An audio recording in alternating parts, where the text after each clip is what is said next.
हम लोग ओलंपियाड की तैयारियां भी रेगुलर बेसिस पे हम लोग करवा रहे हैं। मेरा 3 जनरेशन इसी लाइन में रहा। मेरे फादर का नाम डॉक्टर डी के सिंह हुआ और हम लोग senior level medical and engineering के लिए हम लोग जाने जाते थे। ऑर्गेनिक केमिस्ट्री के बहुत बड़े प्रोफेसर हुआ करते थे। इसमें से 90% बच्चों में ये देखा गया है कि उनको क्लियर ही नहीं होता है कि मुझे आगे चल के करना क्या है। दर्शकों नमस्कार, AD international school Pipra Bishanpur से हम लाइव है। हमारे साथ बातचीत करने के लिए स्कूल के निदेशक हनीश कुमार है। सर, सबसे पहला सवाल यह है कि सीनियर बच्चों को प्रतियोगिता परीक्षाओं की तैयारी के लिए स्कूल में क्या क्या व्यवस्थाएं हैं? तो सबसे पहले मैं आपको ये बता दूं कि इंडिया में जितने भी एग्ज़ाम्स होते हैं वो सारे के सारे most of them NCERT based questions होते हैं और हर चीज़ का अपना अपना एक पैटर्न होता है। जैसा कि स्कूल 3 साल पहले चालू हुआ था, उस समय तक हमारे पास 6 तक के ही बच्चे थे। तो इनिशियली हम लोग इस पर ज़्यादा फोकस नहीं कर रहे थे क्योंकि छोटे बच्चे थे, तो उनको बेसिक चीज़ों की ज़रूरत थी कि हमको कैसे करना है, नहीं करना है। अब हमारे बच्चे 9th और 10th में भी जा चुके हैं। इस कारण बस हम लोग ओलंपियाड की तैयारियां भी रेगुलर बेसिस पे हम लोग करवा रहे हैं और बच्चों का उसके साथ साथ सिर्फ ये माध्यम नहीं है कि बच्चे ओलंपियाड में जाएं और क्या ऐसा परफॉर्म कर रहे हैं और नहीं कर रहे हैं, क्योंकि आईआईटी जाए या मेडिकल जाए, जहाँ पर भी एग्जामिनेशन होती है, ओएमआर सीट क्या होता है, उस पर हम लोग कैसे क्वेश्चंस को कैसे अटेम्प्ट करते हैं, अगर कोई ऑप्शंस गलत हो जाए तो कैसे चीज़ें हो सके।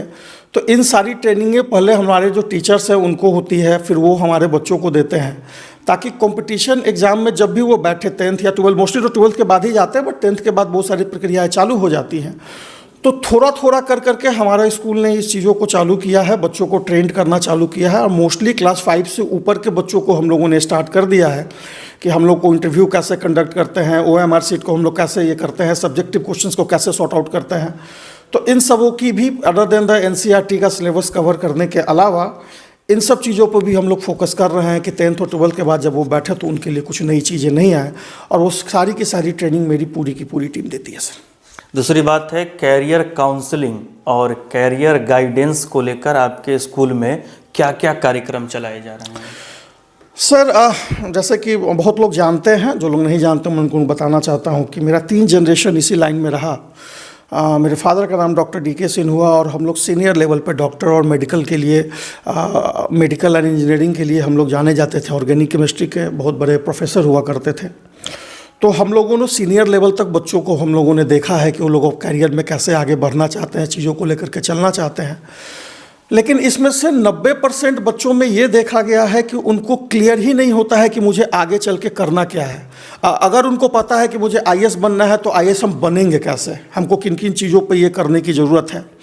क्योंकि अभी का जो समय है बहुत फास्ट हो चुका है, अभी चीज़ें हैं बहुत कम समय में हमें बहुत सारी चीज़ों को करने की ज़रूरत होती है।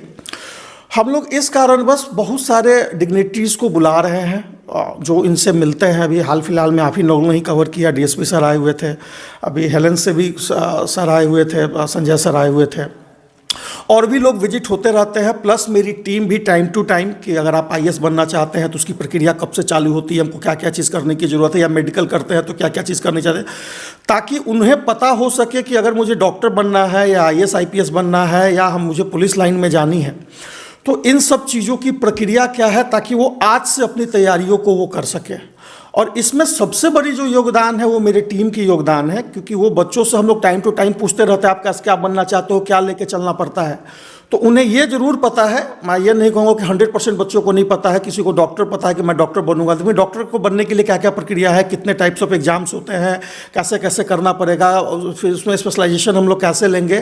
तो इन सारी इन्फॉर्मेशंस को हम लोग देते हैं और बाहर से भी कुछ कुछ स्पीकर्स को बुलाते हैं जो इन सब फील्ड से जुड़े हुए हों, ताकि वो बच्चों के साथ वो मिल सके और उनको बता सके कि इसमें क्या है नहीं है, ताकि बच्चे आज से मेरे मोटिवेट हो जाए, ताकि वो कल उनके लिए कोई चीज़ नई ना हो और उन चीज़ों से वो भागे नहीं। और जिस जिस चीज़ों पे मुझे फोकस ज़्यादा करने की ज़रूरत है वो फोकस आज से करे, ताकि 100% रिजल्ट एडी इंटरनेशनल दे सके। इसकी कोशिशें हम लोग की जा रही है। सर, अच्छा, आपके स्कूल में शिक्षकों की योग्यता और उसके प्रशिक्षण को लेकर क्या कार्यक्रम होते हैं?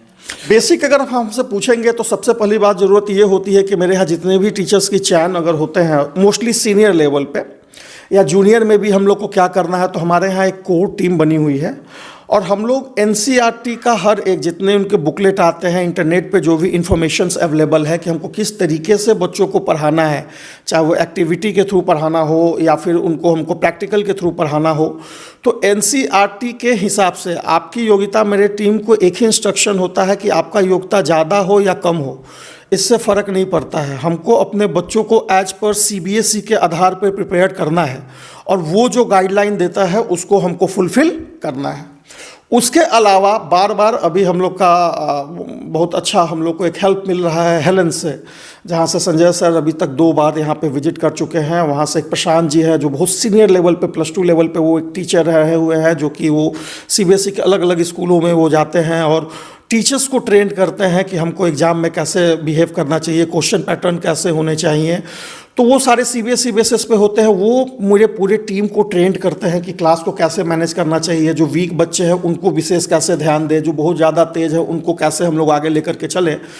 तो सबसे पहले ज़रूरत है कि अगर मेरी टीम ट्रेंड है तो बहुत आसानी से वो बच्चों को ट्रेंड कर पाएगी। और जैसा कि हम लोग देख रहे हैं समय समय पर पैटर्न्स चेंज होते जा रहे हैं, सीबीएसई में भी कुछ न कुछ बदलाव आते रहता है वक्त के साथ, तो उसके आधार पर हम लोग को अपडेट रहने की भी ज़रूरत है। तो इसलिए हम लोग अभी 2 प्रक्रियाएं को बार बार करने की कोशिश कर रहे हैं। एक तो एनसीईआरटी में जो भी बदलाव आता है या जो चीज़ें उसको पूरा कर रहे हैं, और दूसरा कि जो सीनियर लेवल पे है जिनको 30 साल 40 साल का एक्सपीरियंस है वो आकर के मेरे टीम को और मेरे बच्चों को भी ट्रेन करते हैं। अच्छा, स्कूल यह कैसे सुनिश्चित करता है कि आपका हर बच्चा सर्वश्रेष्ठ प्रदर्शन करे? सर देखिए, ये स्कूल बहुत ज़्यादा कोशिश कर रहा है, लेकिन पूरे दिन में 24 घंटे होते हैं और मेरे पास बच्चे 5 से 6 घंटों के लिए होते हैं। तो स्कूल अपने तरफ से कोशिशें करता है, उनके पूरे दिन की जो प्रक्रिया है कि उनको होमवर्क क्या करना है, क्लास वर्क क्या करने हैं, उनको पूरी चीज़ें को क्या करना है। हम गार्जियन के माध्यम से भी बार बार मैं बहुत कोशिश करता हूँ गार्जियन को भी बताने के लिए कि आपसे बस एक ही मदद की मुझे ज़रूरत है कि बच्चों के लाइफ में एडुकेशन अगर एक कदम पीछे भी हो लेकिन डिसिप्लिन सबसे आगे हो। हमारे बच्चे का सुबह मॉर्निंग में उठने से लेकर के और उसके बेड टाइम तक का भी एक शेड्यूल फिक्स होना चाहिए। बच्चों को खेलना भी उतना ही ज़रूरत है जितना पढ़ाई ज़रूरत है, उतनी ही ज़रूरत उनको बाकी बाहरी एक्टिविटीज़ भी है। तो हर एक चीज़ की ज़रूरत है। और उससे भी बड़ी बात है कि गार्जियन और स्कूल दोनों को एक साथ मिलकर के अपने बच्चों की पोटेंशियल को तलाशना होगा कि हमारे बच्चे एकेडमिक में अच्छे हैं तो कौन सा सब्जेक्ट उनको बहुत अच्छा पसंद है, या अगर स्पोर्ट्स में है तो कौन सा स्पोर्ट्स वो अच्छा करना चाहते हैं। हो सकता है बहुत अच्छे बच्चे हों जिसका कम्युनिकेशन स्किल बहुत अच्छा है, तो कम्युनिकेशन बहुत अच्छा है, वोकल बहुत अच्छा है, उनको पब्लिक फोरम में बोलने में कोई डर नहीं लगता है। ऐसे बहुत सारे करियर अपॉर्चुनिटी, जैसे मैं अपने बच्चों को बताता हूँ आपका बहुत अच्छा है तो आपको एक अदर लैंग्वेज लर्न कर लो, आप ट्रांसलेटर का काम कर सकते हो। ये सब एक ऐसे चीज़ें हैं जहाँ पे अभी बड़े बड़े शहरों के बच्चे सब चीज़ों में जाते हैं कि ठीक है मैं फ्रेंच सीख गया तो ठीक है, अगर फ्रेंच डेलिकेट आता है तो मैं ट्रांसलेटर का काम कर सकता हूँ, चीज़ों को लेकर चल सकता हूँ। तो हर बच्चे में एड इंटरनेशनल ये बात मानता है कि उनके अंदर कोई ना कोई टैलेंट है, कोई ना कोई प्रतिभा है। उस प्रतिभा को पहचानिए और उस प्रतिभा को पॉलिश करने में जो भी योगदान हम लोग दे सकते हैं उसको दिया जाए। और इसमें मैं ये सहयोग गार्जियन से भी चाहता हूँ कि मेरे पास से बच्चे 5-6 घंटे के बाद आपके पास चले जाते हैं, हो सकता है आपके पास समय ना हो, डायरी में डेली होमवर्क जाता है, मोबाइल फ़ोन पे आपको चीज़ जाता है, 5 मिनट कोई भी समय लगा दे, सिर्फ ये पूछ ले कि आपने बनाया किया या नहीं किया। और हाँ, कंटिन्यूअस फीडबैक होना चाहिए कि आखिर और हम ऐसी चीज़ें को हम क्या लेकर के चले जिसमें बच्चों में बदलाव आ सके, चीज़ों को कर सके। तो जब तक हम प्रतिभा पहचानेंगे नहीं और उसको हम लोग पॉलिश नहीं करेंगे और उसको सहयोग नहीं करेंगे, तब तक मुझे नहीं लगता है कि बच्चों में बहुत ज़्यादा बदलाव आएगा। लेकिन अगर ये चीज़ें हम करना अगर चाहें तो मुझे लगता है कि 100% रिजल्ट पाया जा सकता है। चलिए, अंतिम सवाल, आपके स्कूल का मिशन और उद्देश्य यानी विजन क्या है? सर, हमारे हर एक जगह पैम्पलेट पे लिखा हुआ है, हर कुछ लिखा हुआ है, inspiring young minds creating possibilities. इसका अर्थ है कि यंग माइंड्स, क्योंकि हम लोग सब लोग को पता है कि आने वाला कल हमारे यही बच्चे हैं, इसी सोसाइटी के बच्चे हैं, इनको इंस्पायर करना।